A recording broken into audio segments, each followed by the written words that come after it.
आज हम average precipitation के बारे में बात करेंगे।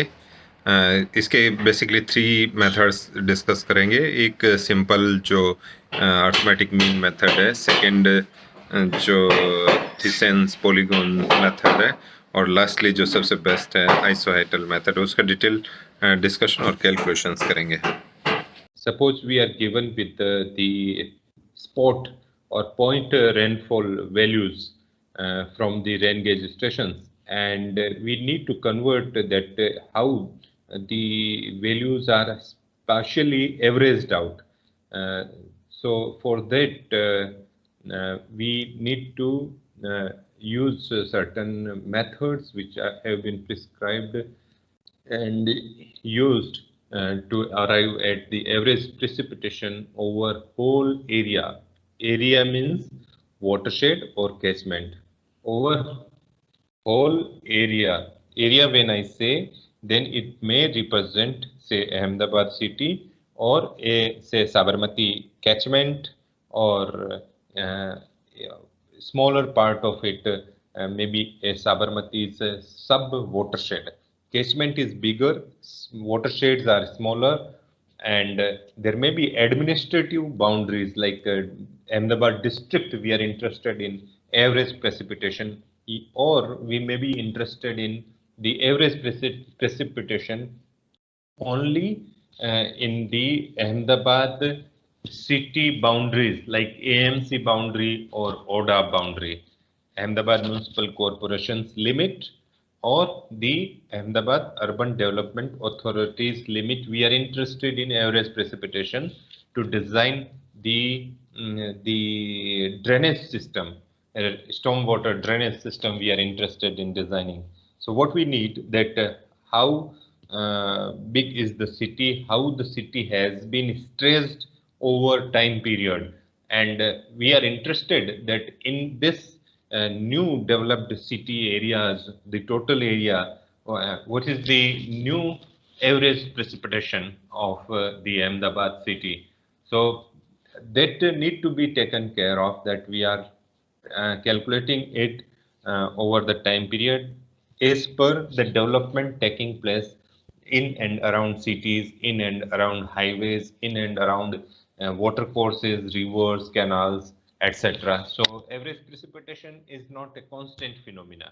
It changes over time. In 1 year, there may be changes, physical changes on the land, and eventually you will find that every precipitation uh, might have increased or decreased from the previous year. So better whenever there is a project in your hand, then you go for calculation of average precipitation till that date. If you have recent data, latest data of all the rain gauge stations, then you could utilize that data and calculate the values of average precipitation. There are three main methods of calculation of the average precipitation. One is arithmetic mean method. Second is Thyssen polygon method, and the third is the isohydral method. Uh, the difference I would narrate here, and then I would explain all three. That first is simply if there are 7 rain gauge stations in a given area, then we sum up all those values of rainfall events uh, in particular time and divide by the number of stations in that area. So that will give us the mean average. It's a very simple way of calculation. But in this, the thing is that we consider only those many stations, rain gauge stations, which are within the area. We do not go outside area and take the average. No, this is not done. We calculate only average of the number of stations which are there within the defined designated area. The second Thyssen polygon method, this is an average, this is also a method of calculating the average precipitation by averaging out. But here average is not simple average, it's a weighted average.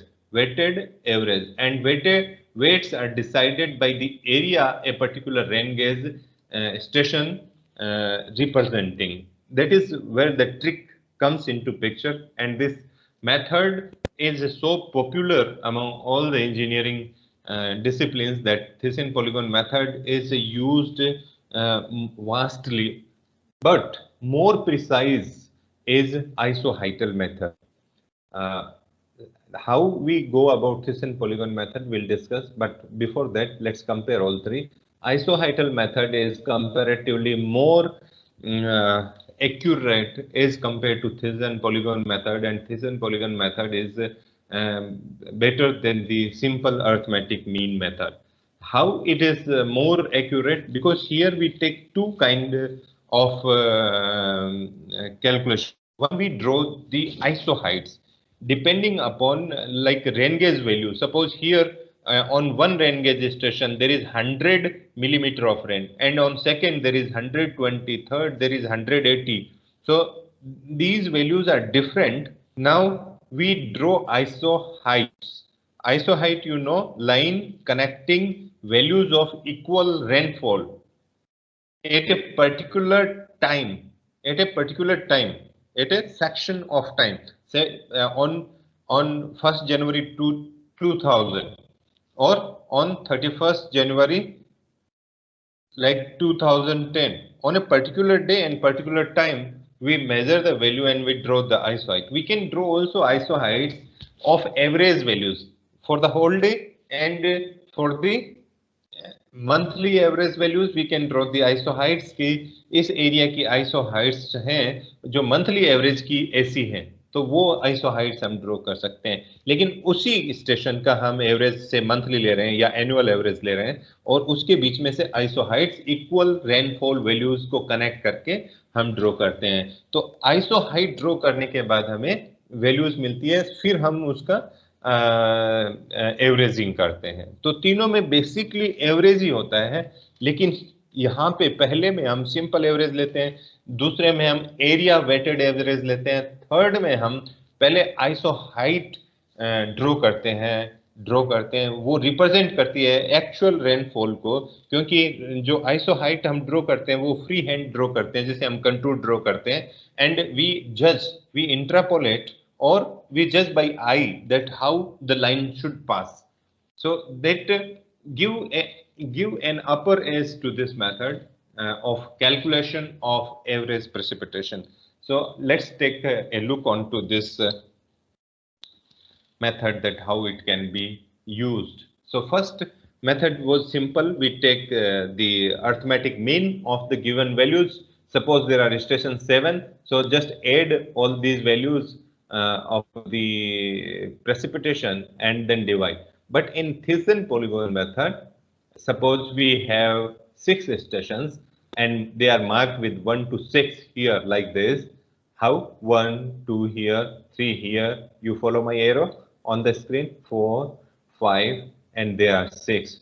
Then this method, this gentleman says, you connect all the stations with other stations by straight lines. Like station 1 I have connected with nearby all stations.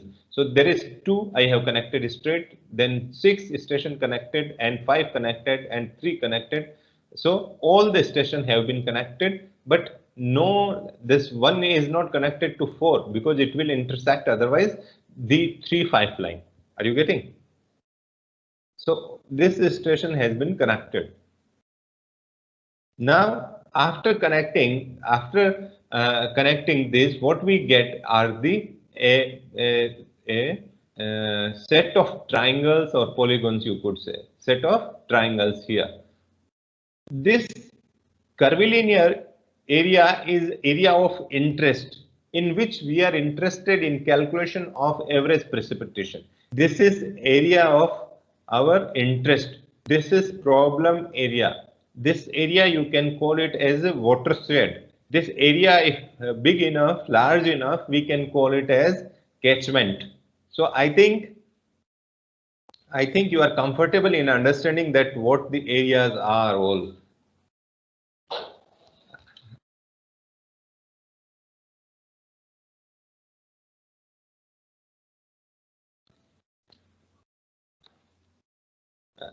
So this is area where we are interested in calculation of average precipitation. Now these are the station, and look at the location of this station. Station 1 is within the area, 4 is also inside the area, but 5 is outside, 3 is outside, and 6 is outside of the area. We have considered all the areas, we have connected with each other, we have drawn the triangles, and we are taking advantage of the recorded value of runoff here, because if something is precipitating, if there is a rainfall event here, then there are chances that there here also some rainfall might have taken place on this area also. So nearby station can be considered to calculate the average precipitation in the given area. So till this point, what we have done, that we have done first we have marked the station on the sheet of paper, then we have connected all the stations forming the different triangular system, and then each these sides like 1 to 2 we draw bisector perpendicular, bisecting this and perpendicular to 1 2 line. So what will happen, this is going here, and this second from 1 to 3 you see there is one more line, and we are drawing a bisector. Then this is here, we are getting a new point, and likewise from 1 to 5 we are drawing a perpendicular bisector, and it is we are getting point C, a new point. So around station 1 we are getting a new polygon called DCBA. I think this is comfortable to you. You could see on your screen and judge.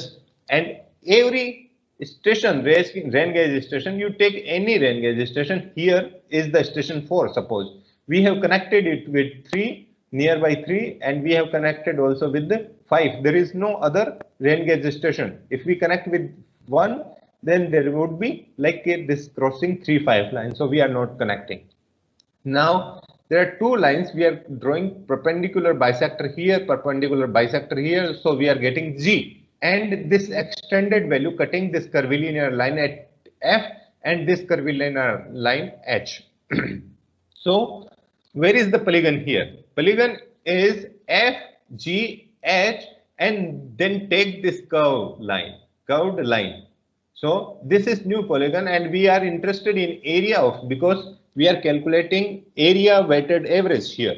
So we will find this surrounding polygon of a station. So every station is having its own polygon. So that is weightage, that this area, this rain gauge station represent this much area. This station 1 represents this much area. Station 2 represents which area? K, A, D, E, and this curvilinear line. So this area. So these area need to be calculated. We can calculate simply by tracing them onto different paper, or we can use the planimeter, which you studied in semester 3 and 4 in advanced surveying, that how to measure this area using planimeter. So just go on measuring the all 6 polygons. So this is station 1 bounded by which polygon? A, B, C, D. Area of that is say A1. So weightage is A1 by total area A. This is area, and the total area, which area? Total area. Total area of the watershed.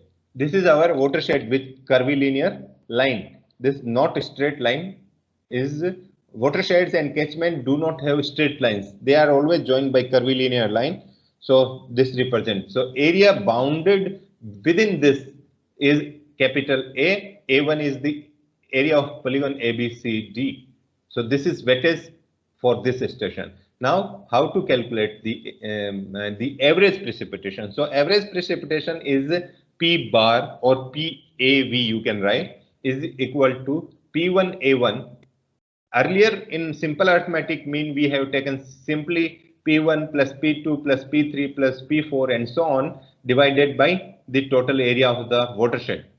So that gives us the total number of the stations, and that gives us the average. Here we are multiplying the precipitation by the area of polygon, dividing again by the total area of the watershed. So this is basically formula here, that the average is PIA1 upon A. I varies from 1 to m is the number of stations. So this is the simple formula, or you can write this formula also. If you do not want to go in mathematical notations, then simply A1 P1 A1 plus P2 A2, and this, the denominator can be written as A, capital A, this capital A, because this A, these all sum total of all these area would be your watershed.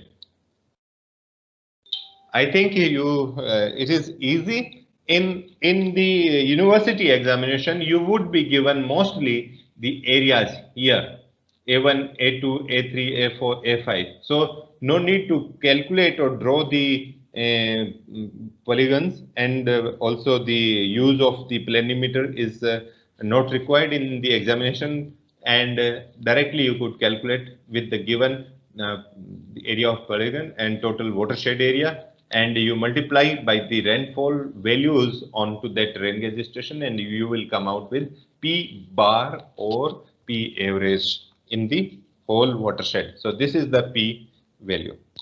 I take you to the next method, which is more precise, isoheital method, and this is also, as I said, that useful when we are utilizing the outside stations outside of the watershed or from the area. So here, if you look at the stations, then this is the station A.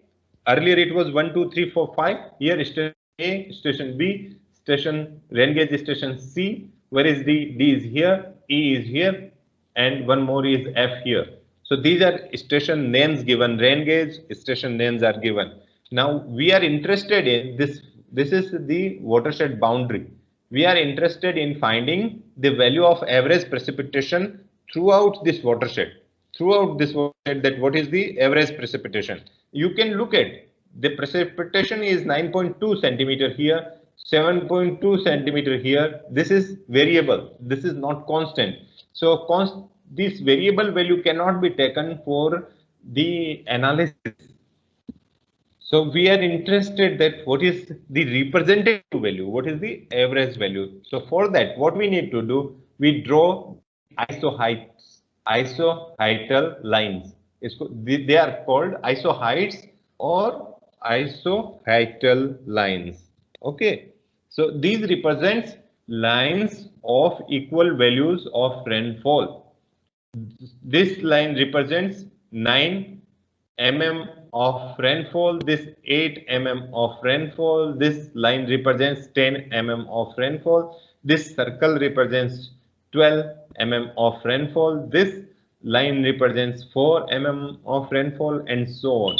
So now what is done here? Here also, after drawing this, earlier we have received polygons and we have calculated the area. Now we are receiving here from this watershed interaction with the isoheights, we are getting these areas. This is first area, this is second area, and this is third area, and this is the fourth area, representing area between isoheights and area between isoheight and the watershed boundary. So these two extreme are with the watershed boundary. Otherwise, this is the embedded area between two isoheights. These areas are within the isoheights. So calculation of this is the average precipitation is simple. We take the average of this and this. Suppose 6 and 8. So we take P1 plus P2 divided by 2 multiplied by the area. So what is the 6 plus 8 divided by 2 multiplied by area in between these two lines? Is that okay? If any confusion, you may ask. If somebody is having doubt, suppose this is line 4 and 6. Now we have to take area this much only, but 4 plus 6 divided by 2 is 5 multiplied by area. Area can be calculated by the planimeter. So, but area is not the total area between these two isoheights. No, we take only area up to the watershed boundary line. Is that okay? Any confusion you may ask? So this is one. Yes.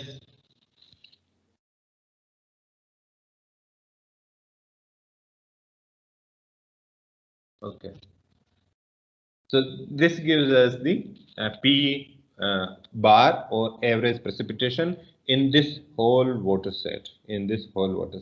So our intention is to calculate average precipitation because we are not nobody would understand कि rain यहाँ पे 9.2 mm हो रही है, यहाँ पे 9.1 mm हो रही है, इससे कोई मतलब भी नहीं है। लेकिन जब हम स्ट्रक्चर बनाते हैं, हम जब स्ट्रक्चरल डिजाइन करते हैं और हम जब इसकी डैम्स की हाइट डिसाइड करते हैं या कैनाल का सेक्शन डिसाइड करते हैं, तो हमें डिस्चार्ज की वैल्यू चाहिए कि पानी कितना है उसमें।